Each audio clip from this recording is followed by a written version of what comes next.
A few days ago, I was finally able to defeat Malenia solo and taking no damage, so I think I've finally understood the entirety of her fight, and decided that I'd make a guide on how to solo her as a melee. As far as I know, guides on YouTube always suggest using cheese tactics like summoning other players or using spirit ashes and whatnot. While I don't personally have a problem with players using in-game mechanisms to win, these suggestions don't really improve your understanding of the fight. And of course, there may be players who simply wish to win the fight like a real gigachad, that is, solo. Unfortunately, the many gigachads who do solo Malenia and take zero damage don't make guides, so here's where I come in. Anyway, enough of that, let's get started. First, I want to summarize my overall understanding of the fight. The first phase of Malenia is, in my opinion, a phase that encourages you to be greedy, since she gets staggered very easily and she isn't constantly hyper-aggressive. Very often she would do a combo, then jumps back and just edge walks. However, she in turn punishes you for being hyper-aggressive by either suddenly using a Waterfowl dance, aka the insane flurry of slashes that catches you off guard and kills you, or she does the really quick 3-slash combo, which is almost impossible to fully dodge out of if you are too close to her and you don't have the bloodhound step, Ash of War. So it's very important for you to figure out when you can greed as much as possible and when to just poke and run. Second phase is vastly different. While a lot of her attacks are similar, not only does she become hyper-aggressive, she also has two new attacks that do massive damage. In this phase, you cannot greed at all, or you will be punished. Instead, always look for her certain attacks that you know for sure leaves her with openings. Then go in, take a quick jab or hit, and run. Alright, now let's get into the specifics. Again, starting with phase 1. Generally, what I like to do is always leave a healthy amount of distance between you and Malenia whenever possible. This is because whenever you are quite a bit of distance away from her, her AI tells her to either pursue you and attack or just edge walks in the background and observe. This gives you the initiative. Then what I like to do is I would run towards her, and right when I'm around 3 to 4 meters from her, I jerk my character to the left or to the right. The reason I do this is to test what Malenia is going to do next. If, when you close enough distance to her and she begins to attack you, then the jerk helps me to run away from her.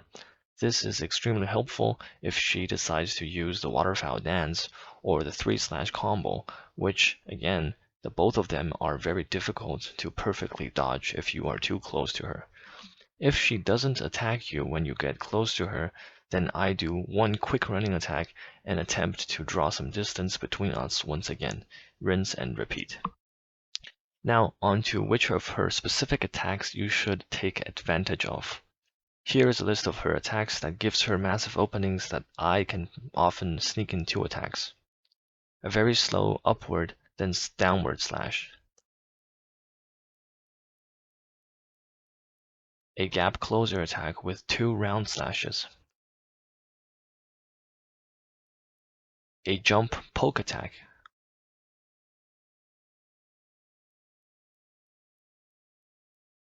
A quick 3-slash combo followed by a slow finisher slash. Be very careful though, because she has 2 versions of the quick 3-slash combo plus finisher. One, as stated before, ends with a slow finisher which you can take advantage of. The other, however, ends with a quick finisher and is always followed by another attack. If you get them mixed up and you try to greed at the wrong time, you will be punished. Fortunately, it's very easy to distinguish which one you can take advantage of and which one you cannot. Watch her mechanical arm.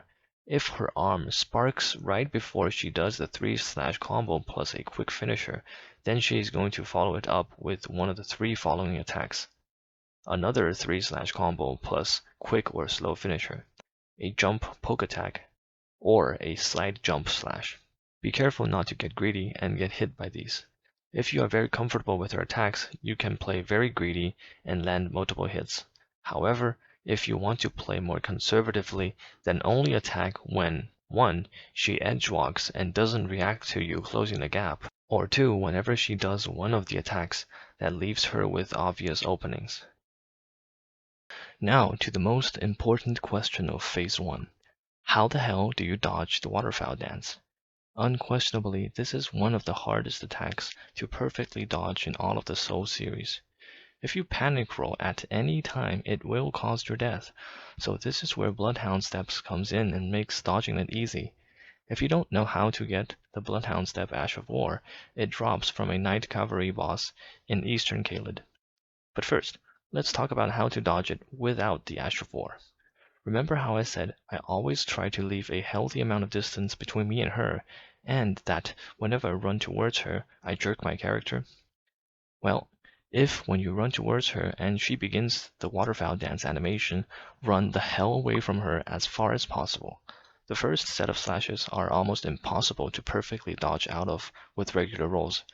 Then as she finishes her first set of slashes, do not panic roll. I repeat, do not panic roll. Wait for her animation for the second set of slashes, then roll into her once to dodge it. Then again, do not panic roll.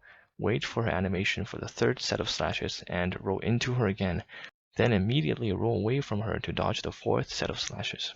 Wait for the fifth set of slashes to go off by itself and you've dodged it. Even on paper it sounds difficult, and in reality it's even more so. Again, this is where Bloodhound Step comes in. Not only does using Bloodhound Step make dodging the waterfowl dance significantly easier, with this Ash of War, you won't even need to be always wary of keeping a safe distance from her. This is because, 1. Her quick 3-slash combo that usually is difficult to dodge out of if you're too close, can now be easily dodged out of with Bloodhound Step. 2. If timed correctly, you can dodge even the first flurry of slashes from Waterfowl Dance. Don't get me wrong, the timing is still incredibly difficult, but with enough practice, you will be able to dodge it. And this is how you do it. When she jumps up in the air, first you want to move in front of her. I'd say maybe a meter or two away from her. Then be patient and watch her elbow. The moment you see her elbow move, Bloodhound Step into her, then use it immediately again. This time the direction doesn't really matter.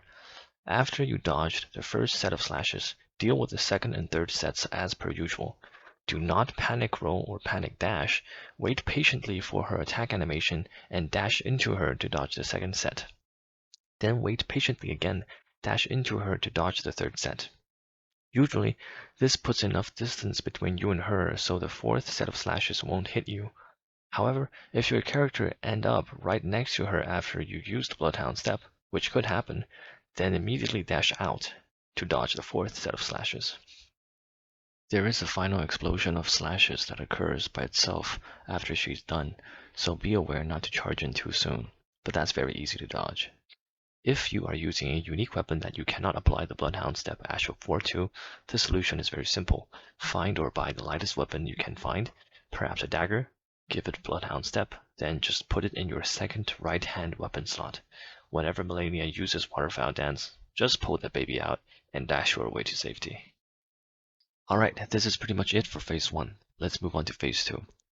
At the beginning, just run underneath her to the other side to dodge the Scarlet Aeonia, aka the flower dash. Heal up, use your flasks and buffs and whatnot. As the flowers start to fade, run to her and you can roughly land about 2 to 3 hits, depending on your weapon. Malenia is a lot harder to stagger in Phase 2, and she becomes much more aggressive and pursues you far more often than in Phase 1. Therefore, do not greed at all or you will be punished. A lot of the attacks that used to leave her vulnerable in Phase 1 is now often followed up with more attacks in Phase 2, so be careful not to get tricked into trying to punish her only to get punished yourself. Here are a few attacks like that. 1. The jumping thrust attack, which in Phase 2 is now followed by a jump, and depending on how far you are to her, she does either a downward slash followed by an exploding flower, or she does the quick 3-slash combo plus finisher, and possibly followed by even more attacks. To deal with this, I dodge the thrust and sneak in one attack, and I stay close to her when she jumps into the air to bait out a downward slash, dodge the slash and the exploding flower, and sneak in another hit. This is much better than dodging away and causing Malenia to do the 3-slash combo, which is a lot more difficult to punish. 2. The slow upward then downward slash. Now in Phase 2, this is also followed by the same jump mentioned earlier. Deal with this the same way as before. 3. The 3-slash combo plus a slow finisher. This attack is now followed by a spinning kick. Fortunately, she stays in a flamingo position after the kick, which leaves her vulnerable for an attack. Apart from the Waterfowl dance, which is exactly the same as phase 1, the only other attacks that may deal a tremendous amount of damage to you or just straight up kill you is the Scarlet Aeonia, which she begins the second phase with, or the attack where she jumps really high up in the air and summons 5 phantoms to attack you. Let's first talk about the Scarlet Aeonia. You can choose to deal with this the same way as how the phase started, i.e. run underneath her to the other side. I never do this myself, so I don't know how easy it is to achieve that. I personally just reaction dodge roll it. It's not that hard in my opinion. You just roll immediately when you see her dash towards you, then get away from her as much as possible. When the flower fades, run in and sneak in 1 to 3 hits. Simple.